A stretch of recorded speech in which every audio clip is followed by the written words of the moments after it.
Se tiver alguém perto de você, vira para ele ou para ela e fala bem assim: o tempo de cantar chegou. Fala: o inverno já passou, agora o tempo de cantar chegou.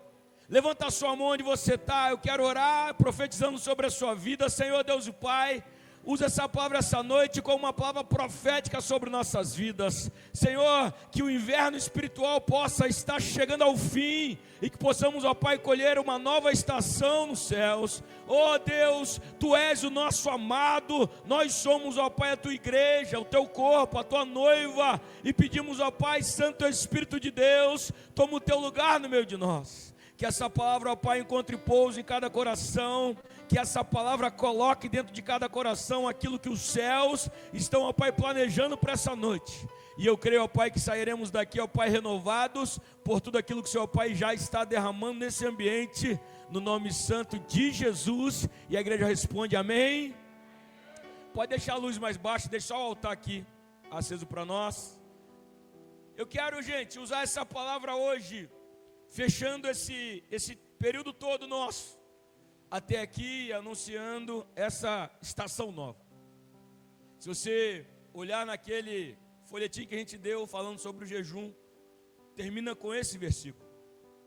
Quando nós olhamos e percebemos esse casal narrado pelo esse livro romântico de Salomão, e percebendo a forma como Deus coloca a igreja e o Senhor Jesus como noivo e a noiva, nós vamos entender que o livro de Cantares não é só um livro para os casais, mas também um livro profético para nós, principalmente com palavras como essa. E quando nós olhamos, nós vamos perceber que o tempo do inverno é um tempo de reclusão, o tempo de inverno é um tempo de manutenção, o tempo de inverno é um tempo de nós fecharmos a nossa casa e muitos esperarem apenas isso passar.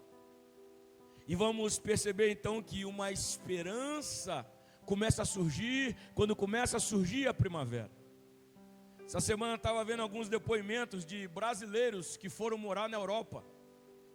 E muitos deles falando sobre como o clima lá, para alguém que é brasileiro, influencia tanto a ter uma vida triste, a lutar constantemente contra a depressão, porque lá o tempo é sempre nublado, lá eles não conseguem ver constantemente o brilho do sol, não sentir o calor do sol como aqui. E eles falaram, muitas vezes tem a segurança, tem a qualidade de vida muito melhor do que no Brasil, mas é um clima angustiante. Vi uma pastora falando que, por um tempo que viveu na Suíça, via muitos empresários abarrotados de dinheiro se lançarem em precipício abaixo. E sempre era nos períodos aonde era aquele tempo mais nebuloso, tempo escuro. Então, nós entendemos bem quando, nesses versos, o autor está dizendo, olha, a primavera está chegando o tempo de cantar. Porque enquanto a gente está passando por provação, enquanto a gente está no tempo de uma prova, no tempo de tentações que vêm contra a nossa vida, a gente não consegue cantar. Às vezes a gente pega algumas canções até tentando ser mais efusivos, dizendo acerca de Miriam, né? Que ela, depois que atravessa o mar, ela começa a cantar ao Senhor, começa a dançar com o seu tamborim.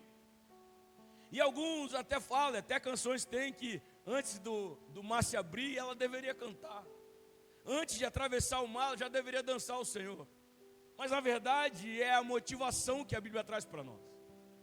Você talvez possa cantar de maneira profética, mas quando você está vivendo um tempo de vitória, flui de dentro de você esse cântico. Flui de dentro de você naturalmente essa vontade de glorificar o nome do Senhor. Até porque você tem o tempo certo, não é para contar ou cantar vitória antes do tempo. É um ditado que tem muito a ver. Antes do tempo que eu faço é profetizar, mas cantar vitória eu canto depois que Deus me concedeu vitória, porque eu creio na vitória do Senhor para nós. Então, quando nós olhamos, vamos perceber que os invernos não são para matar a gente, os outonos não são para tirar as coisas de nós, mas nos preparar para chegar mais firme para o próximo tempo, para a próxima estação. Você vai olhar na Bíblia e perceber que os invernos espirituais que os grandes homens e mulheres de Deus passaram foi justamente para os fortalecer, para que o fruto que eles pudessem provar na próxima estação tivesse ainda mais sabor. Quando eles vão espiar pela primeira vez a terra prometida, eles pegam ali as romãs, eles pegam os figos e as uvas, e os 12 espias provam daquele sabor e levam para que os líderes da terra pudessem provar do sabor. Eles passaram 40 anos sem poder provar disso novamente. Dentre eles, Josué e Caleb devia comer as cordonizes, comer o maná, e podia conversar entre si falando como eu queria sentir o sabor das uvas novamente. Como eu queria, quando será o dia que eu vou sentir o sabor das romãs, os benefícios das romãs, dos figos novamente. Passaram não apenas 40 dias, não passaram 1 ano, 2, 3 ou 4, mas 40 anos, esperando saborear novamente. Esse inverno durou 40 anos, esse deserto durou 40 anos, mas quando eles chegaram lá, eles provaram o fruto, não mais como espias, mas como moradores de Canaã. Eles puderam saber, um gosto está muito melhor, porque agora eu estou desfrutando desse alimento aqui. Alguns irmãos fizeram um jejum de café. Hoje de manhã tinha 3 garrafas, já dei. E o Adilson traz uma garrafa sem açúcar, que sempre sobra café para mim. Acabou o batismo, fui lá, não tinha. Aí o Felipe me ensinou uma técnica. A gente abre a garrafa, tipo torcer a garrafa assim, se abre e tem um restinho. Eu vi tudo prateadinho lá, brilhoso, não tinha nada. O café estava com um gosto tão especial hoje, não precisou nem de açúcar. Por alguns dias sem, imagina, 40 anos. Imagina você passar por um tempo de privação e depois poder voltar a desfrutar disso. O inverno te priva de muita coisa, mas esse inverno não é o seu fim. O Senhor tem uma primavera para florescer sobre você. Esse inverno não vai parar você. Suporte esse frio intenso, suporte esse momento e creia que as flores vão começar a aparecer, que o canto dos pássaros vão começar a surgir, e você vai poder saber que é o seu amado, é o seu Deus que está te conduzindo com uma nova canção nos seus lábios. Uma canção de vitória ao Senhor. Eu gosto de olhar um pequeno detalhe que tem na história bíblica lá em Lucas, capítulo 4. Lucas, capítulo de número 4, nós que conhecemos, vai falar para nós sobre a tentação de Jesus. Coloca para mim aí, no data show, Lucas 4, versículo 1. Lucas 4, versículo 1. Vai daí? Isso, olha só. Olha como diz. Jesus acabou de ser batizado nas águas. E agora Jesus, cheio do Espírito Santo, voltou do Jordão e foi levado pelo Espírito ao deserto. Pode segurar aí. Daqui a pouco a gente vai pedir mais um outro versículo. Jesus, ele está cheio do Espírito Santo. E o Espírito está conduzindo ele até o deserto. Uma coisa é você estar passando por um deserto. Outra coisa é você ser conduzido pelo Senhor a um deserto. Você sabe quem é o seu guia. O poema que nós usamos na mensagem hoje. O meu amado falou, vem amada minha. O amado está conduzindo a amada. Cristo está sendo conduzido pelo Espírito Santo. O mesmo Espírito Santo que conduz a sua igreja nesses dias. Ele está em um nível, ele está cheio do Espírito Santo. E agora, irmãos, ele vai passar um tempo de tentação. E o diabo aproveita para vir, sabe qual momento? Momento de jejum. 40 dias de jejum. O diabo, então, se aproveita. Na narrativa bíblica diz que durante 40 dias ele foi tentado pelo diabo, não comeu nada durante esses dias e ao fim deles teve fome. E o que nós percebemos é que as narrativas que aparecem quando ele tem fome, o diabo tentando em 3 áreas na vida dele.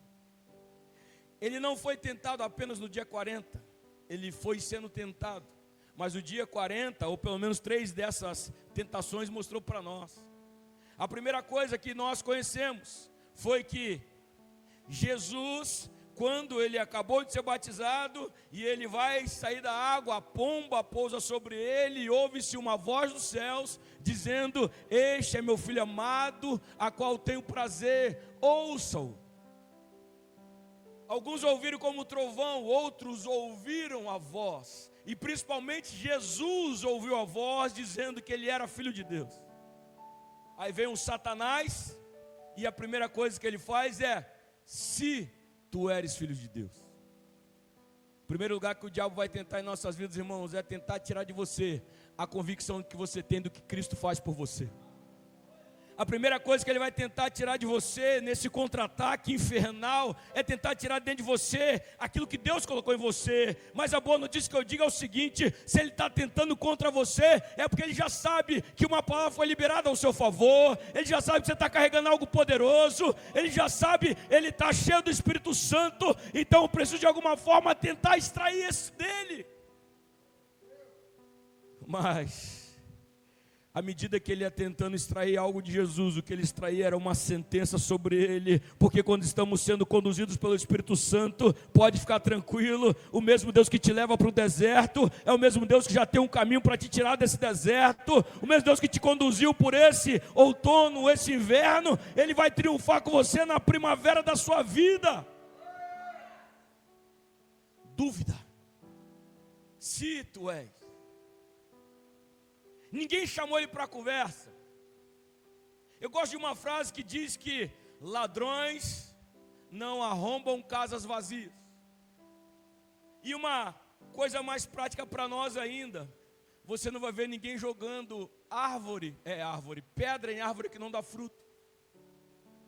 Você não vai pegar alguém que está vendo um monte de folha numa árvore e vai pegar pedra e começar a atacar. Não. Só jogamos pedra em árvores frutíferas. Então o diabo percebeu, ele está cheio, eu tenho que tirar alguma coisa dele. Em primeiro lugar, se eu conseguir atingir a identidade dele, a identidade dela, eu consigo ter êxito no que eu quero fazer.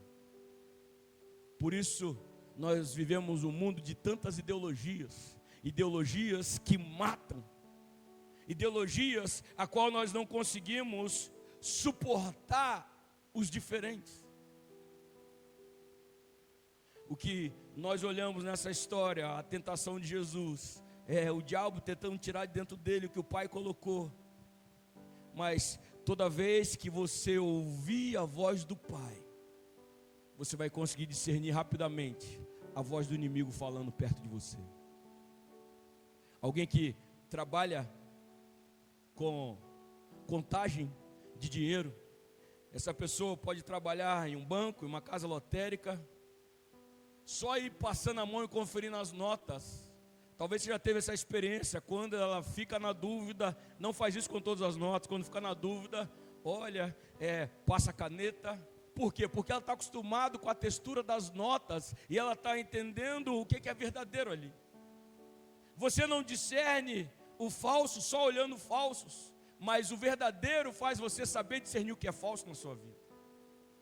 Por isso a voz do diabo tentou vir contra Jesus, ele não teve êxito, porque Deus primeiramente tinha falado: filho amado, filho amado, filho amado, filha amada, filho amado. Deus está dizendo para o seu coração isso, e quando você ouve isso, soa muito estranho quando a dúvida tenta bater, soa muito estranho quando uma voz de incredulidade tenta tirar de você aquilo que Deus colocou. Deus falou assim: vai por esse caminho que vai dar certo, e daqui a pouco aparece uma: será que vai dar certo?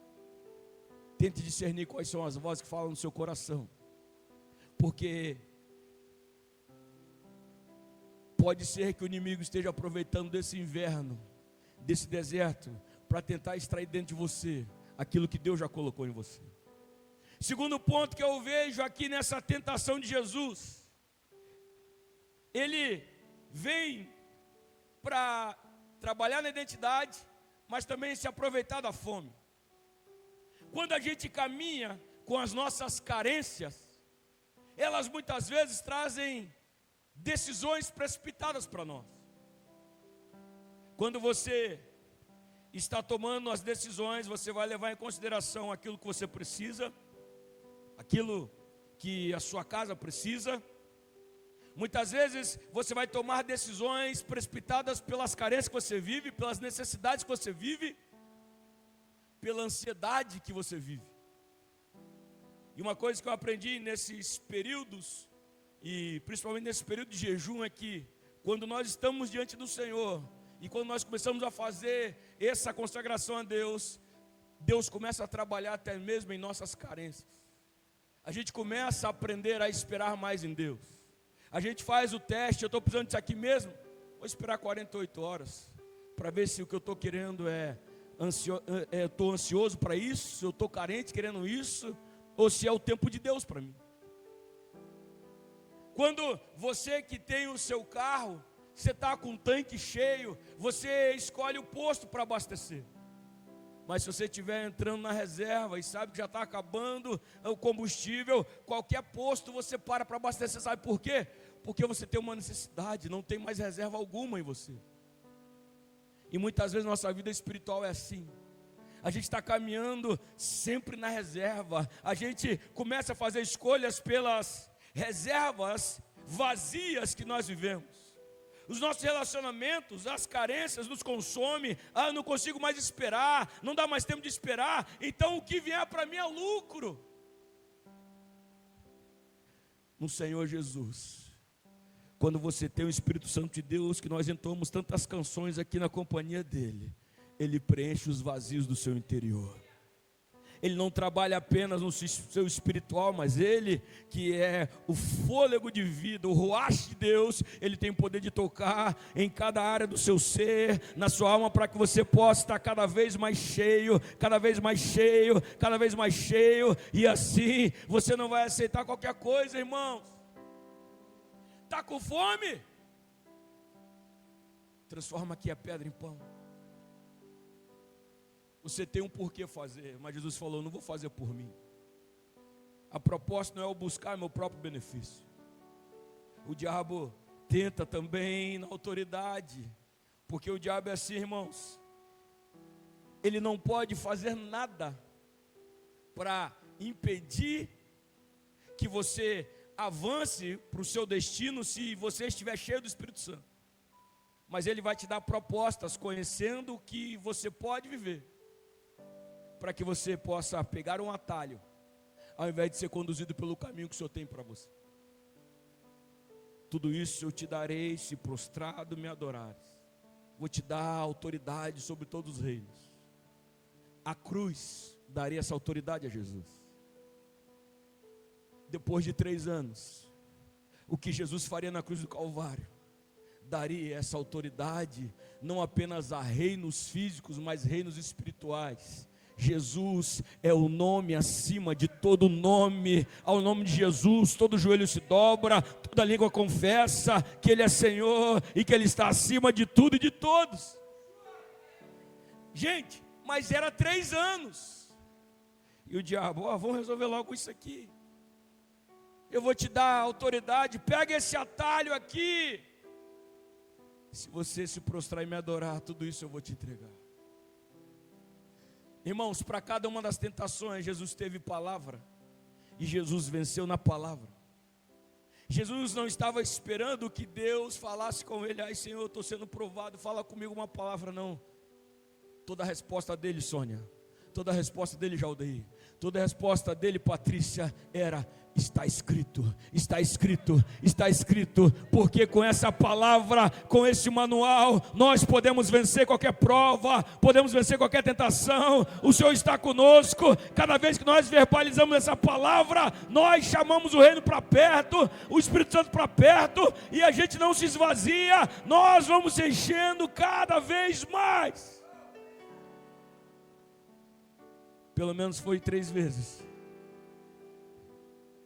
Além disso, falou para anjos cuidarem dele. Jesus poderia fazer, mas não se tratava do Jesus. Ele estava pagando um preço por todos nós. Ele foi cheio do Espírito para o deserto. Coloca para mim, Isabel, se é Isabel que está aí atrás. Lucas 4, versículo 14, 13 e depois a gente vai para o 14. Lucas 4, versículo 13. Ele foi cheio do Espírito para o deserto. Agora, Lucas 4, versículo 13. E tem ninguém lá não, tem? Foi arrebatado, irmão, ali. Então vai ter que acender a luz. Vai, consegue, Eduardo? Eduardo é onipresente, estava aqui agora, já está lá. Discípulo de Jesus é assim. Tomei um susto agora, achei que a irmã tinha sido arrebatada. Lucas 4, 13. Tendo terminado todas essas tentações, o diabo deixou até a ocasião oportuna. Viu como é que ele é tinhoso? Até a ocasião oportuna. Mas vai para o 14, é o que interessa para nós, Eduardo.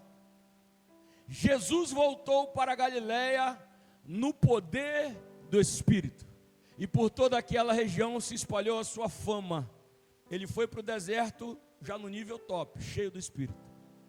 Mas quando ele volta das tentações, quando ele volta do deserto, Devani, depois que o inverno espiritual passou, ele vai voltar para a Galileia. Ele não volta mais do mesmo jeito, Ramires. Ele volta no poder do Espírito. Aquele deserto, aquele inverno, aquelas tentações, aquelas provas, pegou o que estava dentro e ativou. Agora ele não caminha mais por si, agora ele é conduzido pelo Espírito Santo. Ele tem o poder ativo do Espírito Santo. É isso que acontece contigo, irmão. Quando você está vencendo no Senhor, pode ter certeza, você começa a avançar no nível no Senhor. O que era cheio agora transborda e você começa a fluir no poder do Espírito. Ele faz os seus milagres, não porque está cheio, mas porque está vivendo na dimensão do poder do Espírito. Deus quer que nós possamos buscar Ele até sermos cheios, mas Ele quer que nós possamos viver no poder do Espírito. Sabe, quando você faz compra, você abarrota a sua despensa, eu profetizo em nome de Jesus. Você abarrota a sua geladeira, eu profetizo em nome de Jesus. Está tudo cheio. Mas aí deu aquele horário, bateu a fominha, geladeira cheia, despensa cheia, mas o estômago pode estar vazio. Por quê? Está cheio, mas não está sendo utilizado. Agora, quando eu pego o que tem na minha despensa, no meu armário, que eu pego o que tem na minha geladeira, que eu pego o que tem na minha fruteira, eu começo a preparar um alimento, e esse alimento vai passar por um processo, e aí depois que ele passar por esse processo, eu vou ingerir. Esse alimento vai estar pronto para que eu possa consumir, vai me alimentar e vai me dar sustância. O nosso Deus, Ele não prometeu para nós azeitonas, Ele não prometeu para nós trigo, Ele não prometeu para nós uvas. Quando você olha para a Bíblia, você olha para a palavra, você vai ver que constantemente pode aparecer esses elementos. Mas você vai ver que o que Deus prometeu para a tua igreja foi vinho, azeite e pão. Para olhar e vai perceber que o que Ele prometeu para nós sempre passa por um processo. Nós poderíamos ter as uvas e pensar que foi a promessa de Deus para nós, Jaldeir. Mas se a promessa dele é vinho, as uvas precisam ser pisadas para extrair o suco dela. E quando extrai o suco dela, o vinho novo chega para nós. Você pode colher o trigo e pensar que o trigo é o produto final, mas você vai perceber que a palavra do Senhor, Jesus é o pão vivo que desceu dos céus, o Senhor nos alimenta como pão, nós louvamos aqui que Ele é o nosso alimento, e o pão precisa ser preparado a partir do trigo para poder alimentar a gente. A azeitona, enquanto ela está no pé, ela pode ser consumida como uma fruta, se for em conserva, mas o jeito que mais se utiliza é através do azeite, luz, que é através da prensa da azeitona. Os três passam por processos. O que Deus prometeu para nós faz nós entendermos que é necessário um processo. O que Deus fala para nós de uma primavera precisa passar por um inverno. Viver cheio do Espírito Santo é um nível muito bom, mas se quer viver no poder do Espírito, tem que passar pelo deserto com louvor. Saborear as uvas enquanto é espia, muito bom, mas quando chegar em Canaã para comer uva novamente, vai ter que plantar na terra, vai ter que esperar crescer, vai ter que cultivar, Josi, dia a dia, até que esteja pronto e fala: agora eu posso pegar das uvas e posso saborear das uvas. A sua bênção não vem pronta, irmãos, mas o seu Deus te prepara para que você possa cultivar essas bênçãos, desfrutar dessas bênçãos, porque o nosso Deus é Deus de plantio, de colheita, de desfrute. E eu declaro para você que está chegando esse tempo de desfrute para você, você que plantou no Senhor, pode ter certeza. Paulo diz para nós: não desanime, porque vai chegar a hora de colher, vai chegar a hora de desfrutar, porque Deus não permite que zombemos dele. Aquilo que o homem semeia, certamente o homem vai colher. Deus quer te levar para uma estação de deleite espiritual, de desfrute espiritual, sabendo que Ele te conduziu por vales, por montanhas, por desertos, Ele te conduziu por invernos, Ele te conduziu em cada estação, e você vai superar cada uma delas, e você vai extrair lições de cada uma delas, e você vai viver um tempo favorável do Senhor sobre a sua vida, sobre a sua casa, porque esse é o Deus que nós servimos, esse é o Deus que é adorado nesse lugar, e esse é o Deus que liberou essa palavra sobre a sua vida essa noite. Se coloca de pé no seu lugar. Eu leio um último versículo e chamo você para que você possa orar junto comigo. Queria chamar o ministério de louvor aqui. Nós queremos continuar louvando a Ele como nós terminamos o período. Tu és meu respirar, Senhor. Tu és meu alimento, Senhor. Tu és meu prazer. Eu termino enquanto eles se preparam para dizer para você que existe o tempo para todas as coisas debaixo do céu, e nós poderíamos citar Eclesiastes, mas eu prefiro algo bem mais profético, que Deus entregou para nós, de maneira específica, alguns irmãos, dentro dessa semana, que nós vivemos aqui, a semana da resposta. O próprio Jesus, depois que Ele sai lá, daquele deserto, depois que Ele sai lá daquelas tentações, Ele vai citar esse versículo, Ele vai citar essas palavras. Quando Ele entra na sinagoga no sábado, lhe entregam o livro, Ele abre o livro, e a palavra que Ele lê é a palavra do profeta Isaías. Para nós, capítulo 61, versículo 1: o Espírito do soberano Senhor está sobre mim, porque o Senhor me ungiu para levar boas novas aos pobres, enviou-me para cuidar dos que estão com o coração quebrantado, anunciar liberdade aos cativos, libertação das trevas dos prisioneiros, para proclamar o ano da bondade do Senhor e o dia da vingança do nosso Deus, para consolar todos que andam tristes e dar a todos que choram em Sião uma bela coroa em vez de cinzas, óleo de alegria em vez de pranto, um manto de louvor em vez de espírito deprimido. Eles serão chamados carvalho de justiça, plantio do Senhor, para a manifestação da sua glória. Conseguiu perceber as estações? Pranto, louvor; luto, vestes novas. Conseguiu perceber? Aonde tem uma estação ruim, logo em seguida vem uma boa estação. Pastor, mas para mim não está acontecendo. Eu sei, tem coisas que parecem que são retardadas para nós, coisas que parecem demorar a chegar, mas aí é que está. Quando Jesus anuncia isso, Ele diz: o Espírito do Senhor está sobre mim, e Ele veio para que eu pudesse proclamar umas boas novas. Essas boas novas, elas vão além do que nós esperamos. As boas novas é quando as nossas expectativas já estão ficando por água abaixo. é quando as nossas frustrações estão assumindo lugar, é quando a dúvida está batendo, quando Ele começa a anunciar as boas novas, Ele está dizendo: deu tudo errado antes, Michael, deu tudo errado antes, Alex, deu tudo errado antes, mas eu estou aqui para dizer: está chegando o ano da bondade do Senhor, está chegando o ano da bondade do Senhor, e no ano da bondade do Senhor, o que deu errado, agora vai dar certo, o que era luto, agora vai ser vida, agora a festa, o tempo de alegria, o óleo de alegria está descendo sobre a sua cabeça. Para que tudo isso? Por que passar por tudo isso?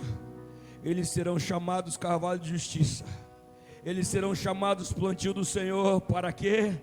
Para a manifestação da sua glória. É para manifestar a glória do Senhor. Eu termino a palavra. Um dia a conversa, o bafafá que estava tendo era um jovem cego, o pastor Denilson, passando, indo até próximo a Jesus, e aí os discípulos cutucam um outro, e aí as cutucadas chegam até Jesus e falam: mestre, quem foi que pecou para que ele pudesse nascer assim?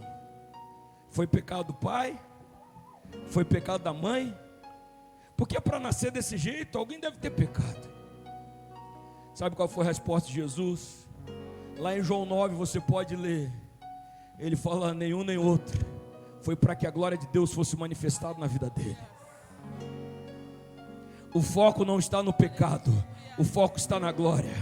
O foco não está no que aconteceu no passado, Juscelia. O foco está no que Deus está fazendo no presente. O foco não está naquilo que eu vivi de dor, Eunilson. O foco agora está no que o Senhor pode fazer. É para a manifestação da sua glória. É para a manifestação da sua glória. É para a manifestação da glória do Senhor.